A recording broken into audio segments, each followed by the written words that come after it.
잘했어요. 고등학교 동창들이나 대학 동창들을 만나면 거의 화제가 비슷합니다. 물론 뭐 정치 얘기도 하고 또 뭐 신문에 이제 등장하는 이런저런 사건에 대한 각자의 판단도 얘기를 하지만 이상하게도 가장 핵심적인 화제는 세 가지예요. 첫째가 뭐냐면 이제 만나면 건강에 대한 질문을 해요. 이 건강 얘기를 한참 합니다. 난 여기가 아파. 난 요즘 말이야 병원에 다녀. 이거 뭐 당뇨가 점점 심해져. 건강 얘기가 첫 번째예요. 나이가 들었으니까 자연히 건강 얘기를 할 수밖에 없겠죠. 그 다음에 이제 두 번째는요, 살만해 하는 얘기예요. 살만하냐고. 우리나라 이제 대부분의 사람들이 노후 설계를 잘 하질 못했습니다. 그래가지고 이제 노년의 삶이 경제적으로 상당히 궁핍합니다. 이제 그러다 보니까 자연히 살만하냐 이런 얘기를 할 수밖에 없죠. 그러면 뭐 그런 대로 괜찮아 이렇게 얘기하는 친구가 있는가 하면 아무래도 좀 힘들어. 힘들다고 얘기하는 그런 친구들도 있어요. 그 다음에 이제 세 번째는 자녀 문제입니다.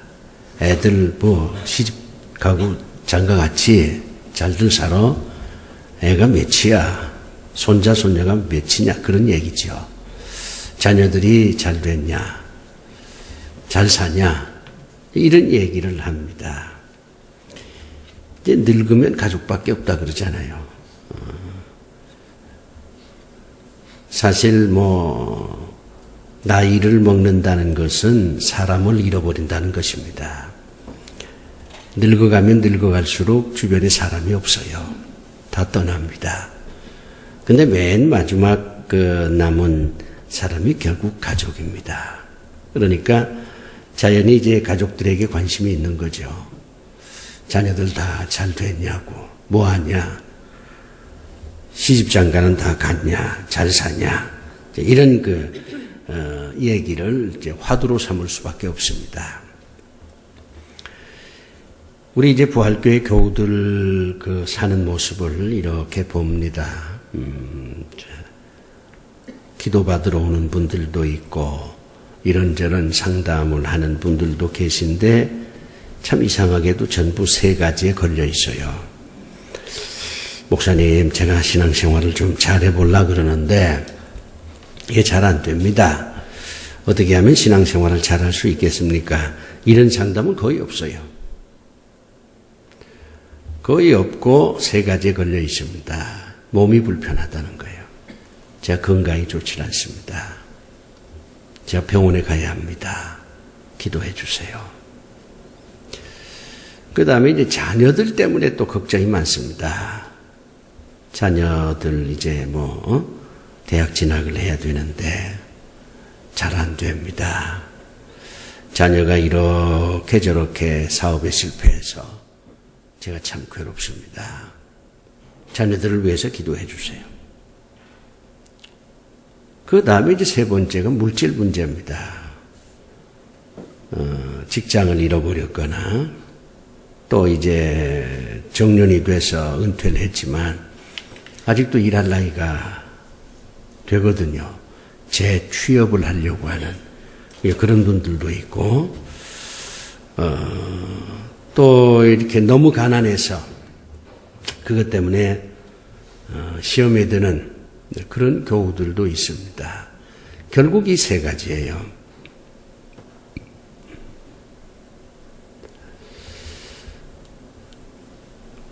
건강, 가난, 자녀. 여기에 모든 사람들의 어떤 고민이 연결되어 있습니다. 이 문제를 어떻게 풀어가느냐, 이게 가장 큰 과제인 것 같아요. 어떻게 하면 신앙생활을 더 열심히 할까, 이런 고민은 별로 하지 않습니다. 어떻게 하면 건강하고, 어떻게 하면 이 가난에서 벗어나고, 어떻게 하면 자녀들이 잘 될 수 있을까, 여기에 제 모든 관심이 집중되어 있습니다. 이해가 돼요. 왜냐하면 이 세 가지가 해결이 되지 않으면 다른 것을 할 수가 없어요. 건강하지 못했는데 무슨 전도를 합니까? 가난한데 어떻게 선한 일을 할 수 있겠어요? 선한 일이라는 게 결국은 나누어 주는 거잖아요. 그런데 내가 가난하니까 나누어 줄 수가 없어요. 자녀들이 이렇게 저렇게 고통을 당하는데 무슨 마음의 여유가 있겠습니까? 오직 거기에 몰두해서 다른 거 생각이 나질 않아요. 결국 인생은 건강과 이 물질 그리고 자녀, 이게 해결되지 않으면 다른 것을 제대로 할 수 없는 그런 구조로 되어 있습니다.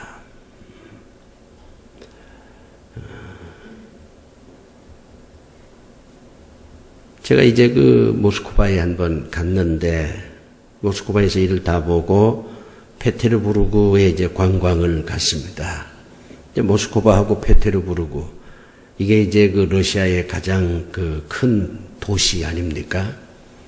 야간 열차를 타는데 굉장히 오랜 시간 타야 돼요. 모스크바에서 저녁 한 7, 8시에 이제 열차를 타면 새벽 7, 8시에 페테르부르크에 도착을 합니다. 그러니까 거의 이제는 다 침대차입니다.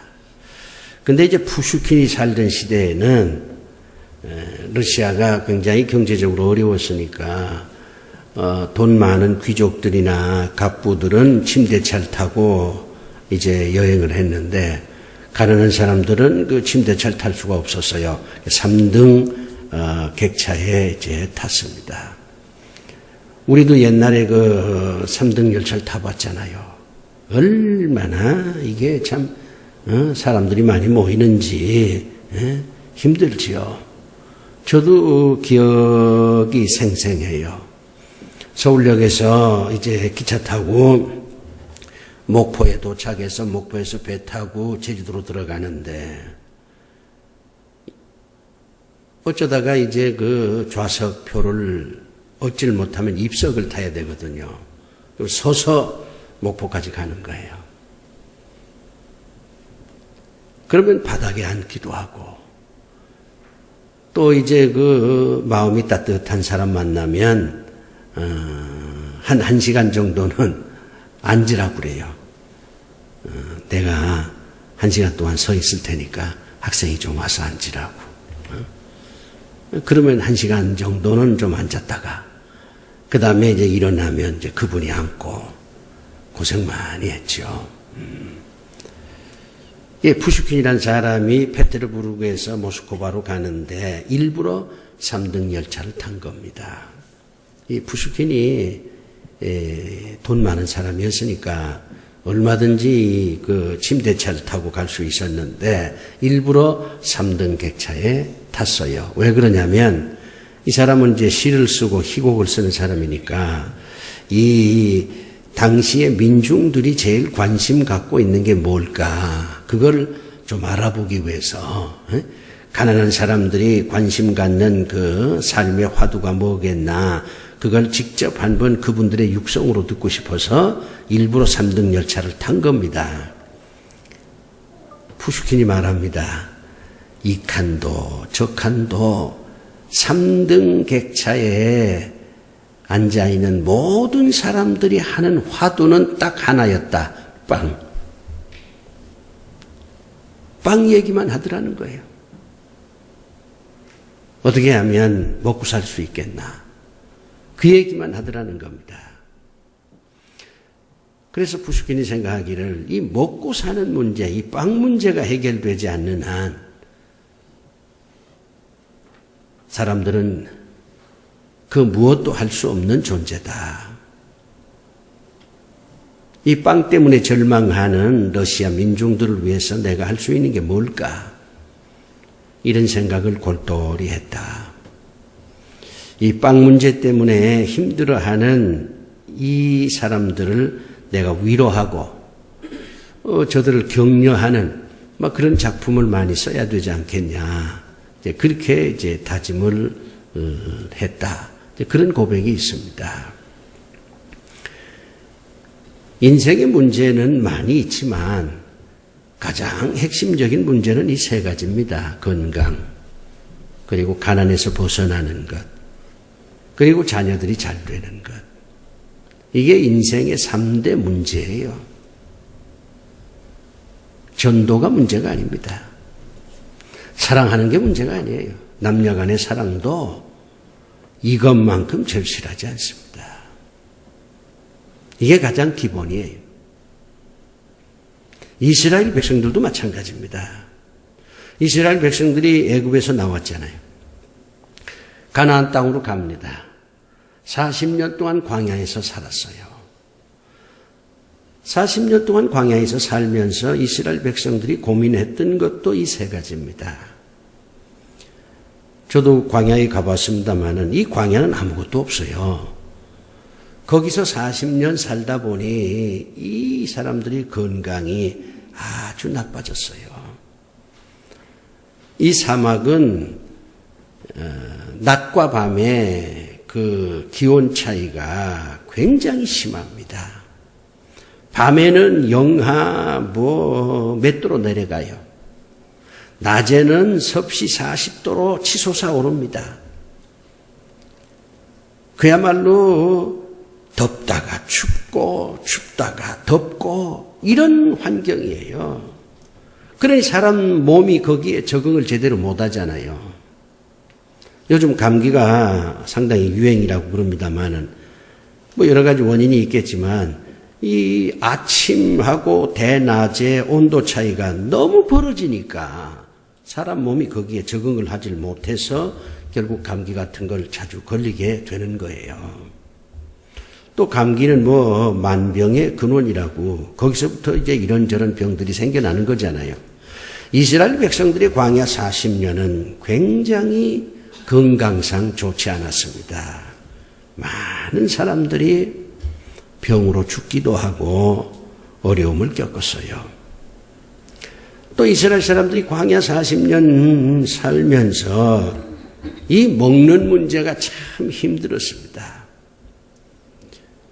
처음에 나올 때는 양도 데리고 나오고 염소도 데리고 나오고 때에 따라서 좀 여유 있는 데는 소도 끌고 나왔지만 나중에 이걸 다 잡아먹었어요.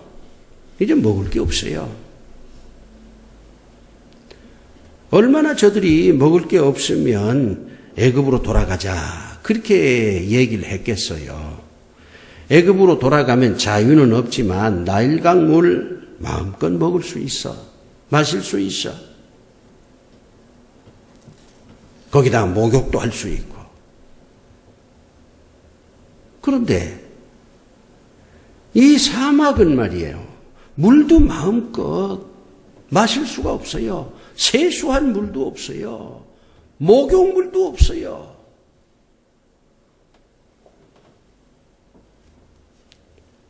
하나님께서 만나를 주셨고 메추라기를 주셨다고 했습니다마는 그거 가지고 과연 저들이 만족했겠습니까? 빵 몇 조각 먹고 메추라기 몇 개 잡아먹고 이거 가지고 저들이 만족했겠냐고요. 애굽으로 돌아가면 자유는 없지만 실컷 물도 마실 수 있고 소고기도 먹고 양고기도 먹고 얼마든지 이제 먹을 수 있는데 광야엔 그런 게 없었어요. 먹는 문제가 큰 고통이었습니다.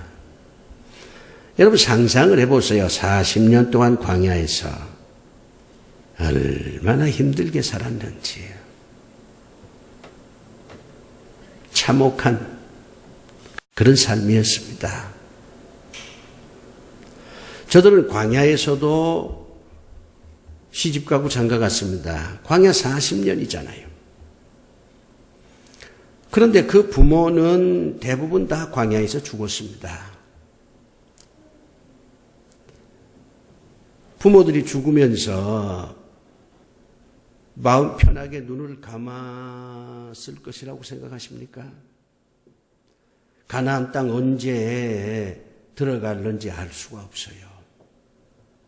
가나안 땅으로 간다고 얘기는 했지만 도무지 가나안 땅이 어디에 있는지 이제 며칠 있으면 가나안 땅으로 들어가는지 기약이 없어요.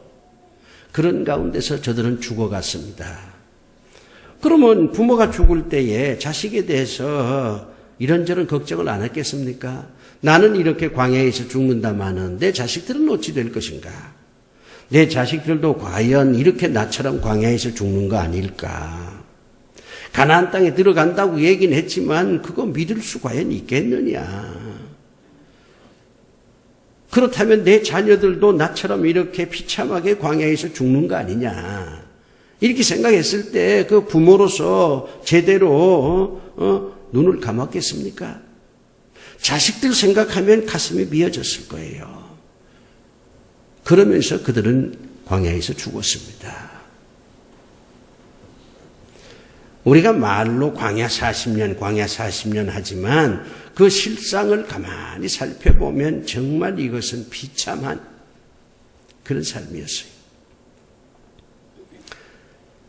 그래서 이스라엘 백성들은 광야에서 건강, 걱정, 또 이 먹는 거 이것 때문에 또 걱정, 그리고 자식들의 장래 때문에 걱정, 이러면서 광야 40년을 살았습니다.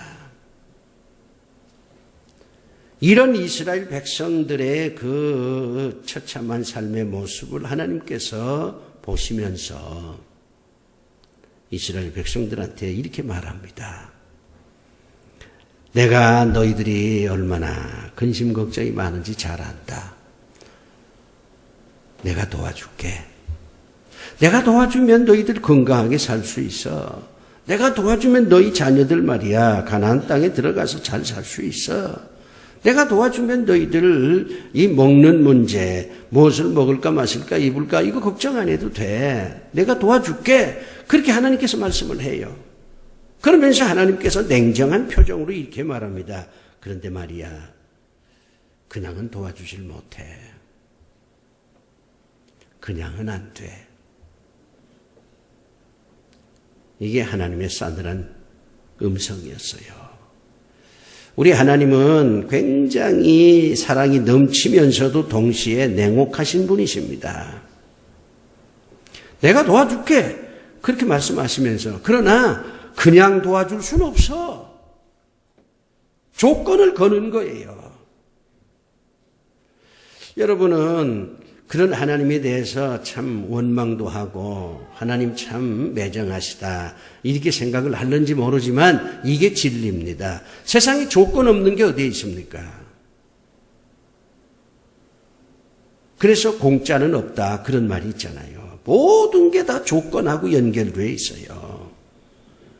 구원도 예수를 믿어야 구원받는 거예요. 예수 안 믿으면 구원 못 받는 거예요. 축복도 뭔가 착한 일 해야 하나님이 복을 주시는 것이지 악한 짓만 하면 하나님이 복 주질 않습니다. 부모 자식 간에도 조건이 있는 거예요.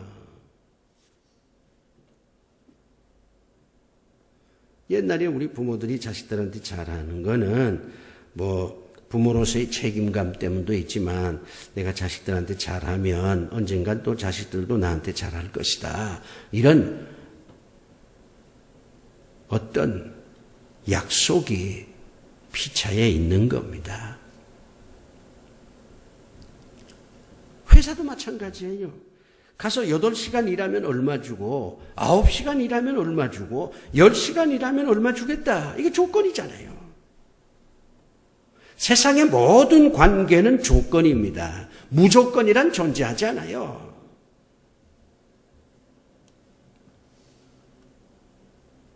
하나님께서 그냥은 안 돼. 그러니까 이스라엘 백성들이 하나님께 여쭙니다. 그러면 저희가 어찌 해야 됩니까? 하나님께서 그냥 무조건적으로 저희를 뭐 도와주시진 못하겠다 이렇게 말씀을 하시는데 그러면 저희들이 어찌 해야 됩니까? 그러니까 하나님께서 내가 너희들한테 명령한 모든 것을 지키면 된다. 율법을 지키라. 법도를 지키라. 규례를 지키라. 지킨 사람에 한해서 내가 도와주마. 이거 안 지키면 난 도와주지 못해. 이게 하나님 말씀이에요. 그 얘기를 듣고 이스라엘 백성들이 다시 하나님께 이렇게 말씀합니다. 하나님, 참 너무하십니다. 하나님께서 저희들에게 한 가지 명령만 하셨다면 그거 저희들을 전심으로 지킬 수 있습니다. 근데 하나님께서 저희들한테 주신 명령이 너무 많습니다. 하지 말라는 거 300몇 가지, 하라는 거 300몇 가지. 이걸 어떻게 우리가 다 지킵니까?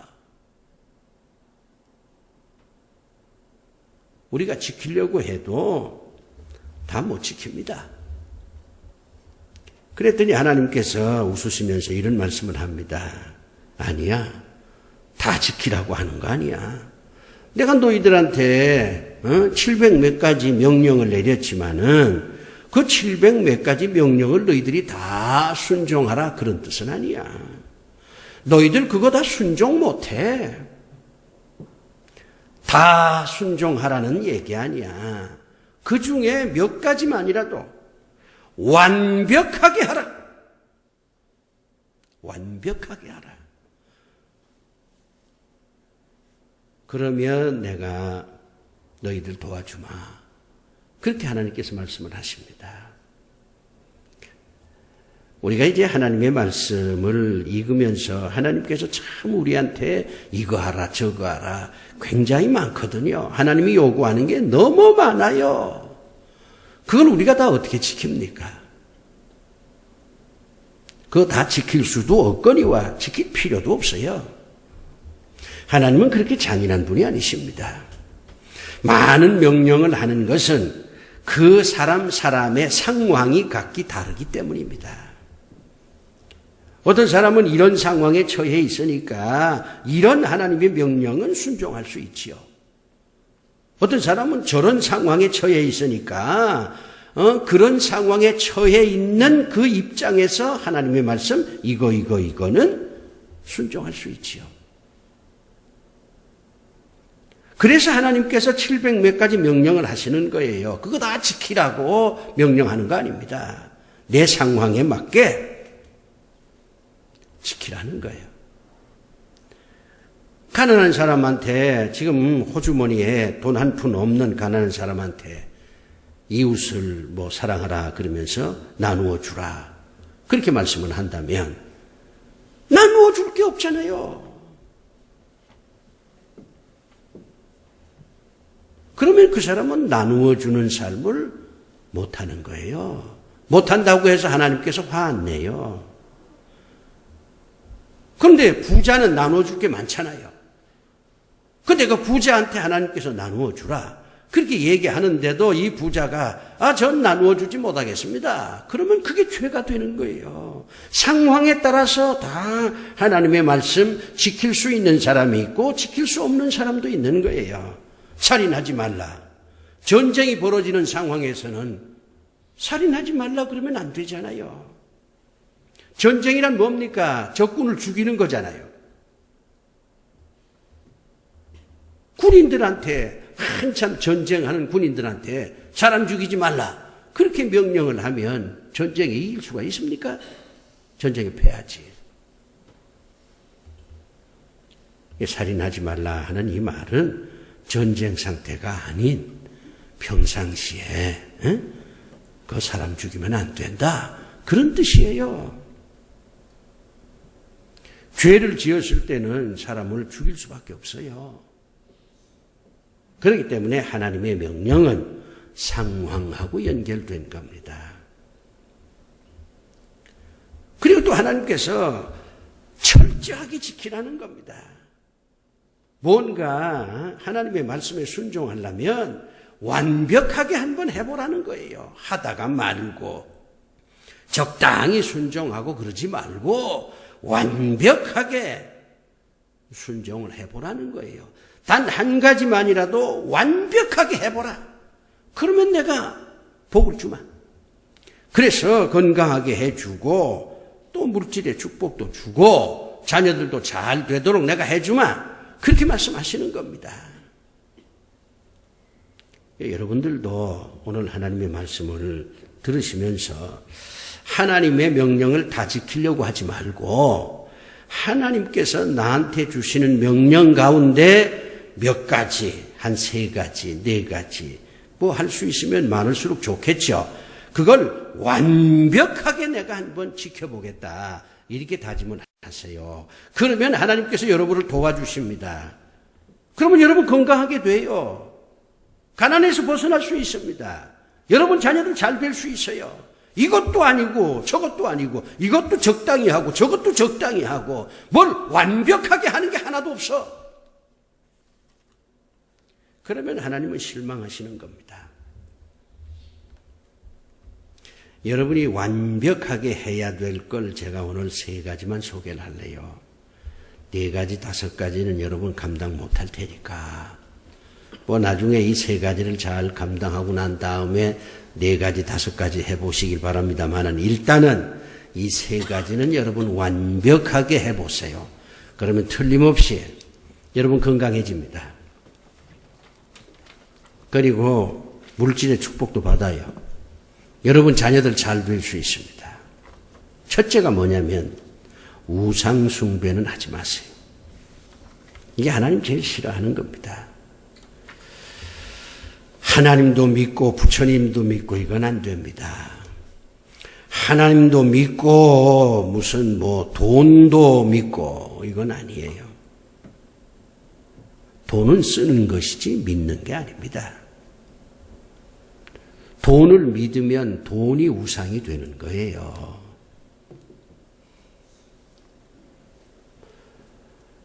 하나님을 믿고 자기도 믿고 이거 안 됩니다. 내가 나를 믿는다? 이게 우상 숭배예요. 이게 자기를 우상화하는 거잖아요. 내 생각은 틀림없다. 이게 우상이지 뭐예요. 나는 절대로 잘못을 저지르지 않는다. 이게 우상이지요.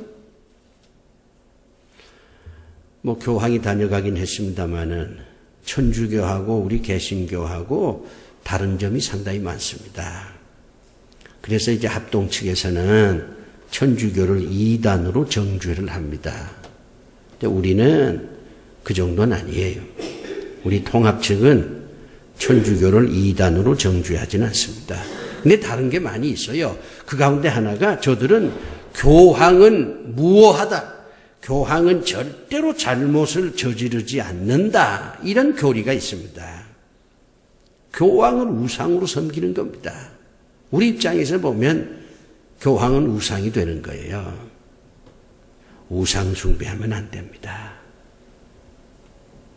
2번째는 교만하면 안 돼요. 하나님께서 늘 겸손하라 그러잖아요. 교만은 패망의 선봉이라 그러잖아요. 여러분 교만하면요, 여러분 하나님의 축복 못 받습니다. 여러분 병 못 고쳐요. 가난에서 벗어나기 어렵습니다. 여러분 자녀들 잘 안 돼요. 하나님께서 그렇게 말씀하십니다. 겸손하셔야 됩니다. 겸손한 사람은 남을 비판하지 않습니다. 남을 정죄하지 않아요. 남 괴롭히지 않습니다. 자기만 내세우지 않아요. 겸손하셔야 됩니다. 완벽한 겸손이 여러분을 축복의 근원으로 만드실 겁니다. 그 다음에 3번째는요. 주의를 잘 지키셔야 돼요. 주의를 잘 지켜야 됩니다. 주일날 꼭 예배를 드려야 됩니다. 안식일을 거룩하게 지키는 자를 내가 복주리라. 그렇게 하나님 말씀하잖아요. 복 받는 사람들 가만히 보면 뭔가 있어요. 우리 생각엔 아이 저 사람이 왜 저렇게 복을 받나 이렇게 생각하지만 뭔가가 있어요. 뭔가 하나만이라도 잘해. 그러니까 복을 받는 거예요. 제가 늘 하는 간증입니다마는 제가 64년도 6월에 도운동교회에 등록을 했어요. 용산에 있는 도운동교회에 등록을 했는데 그때부터 지금까지 근 50년 되잖아요. 한 번도 주일을 범해 본 적이 없어요.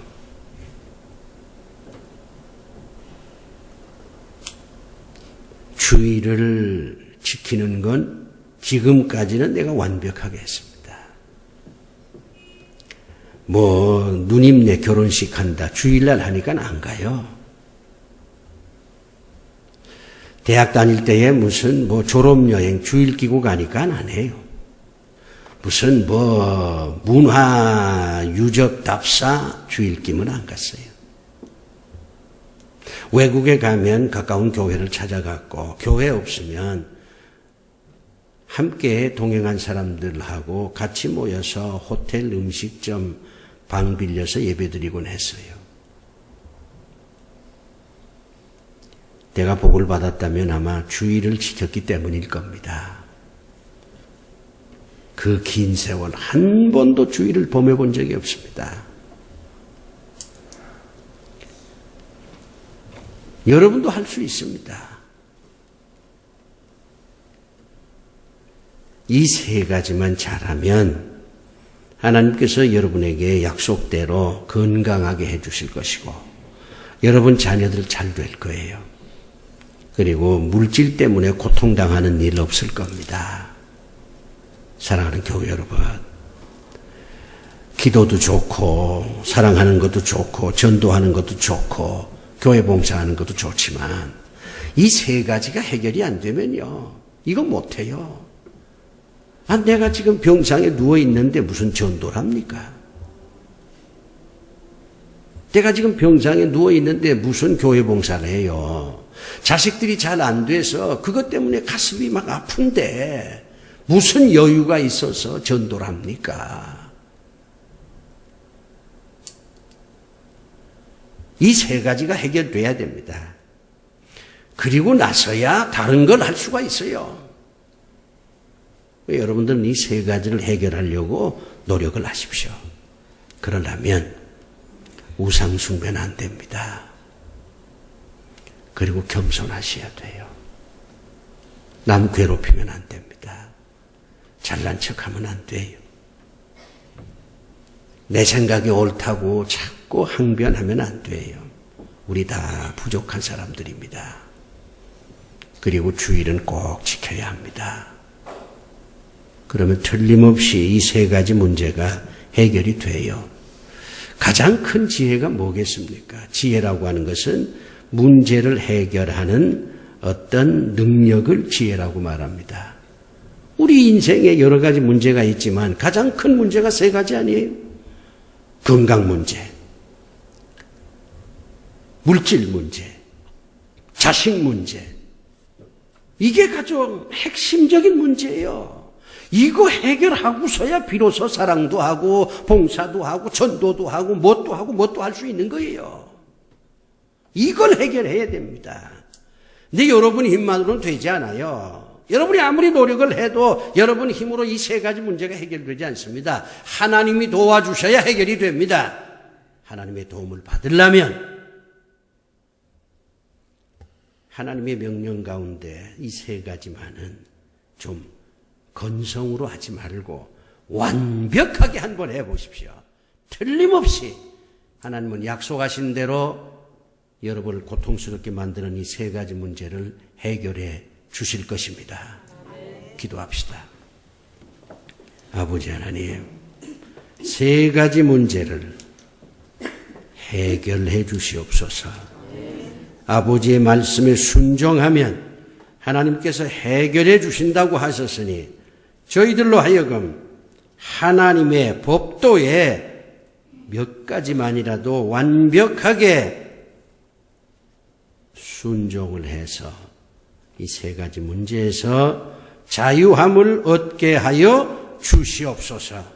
예수 그리스도 이름으로 기도드리옵나이다. 아멘.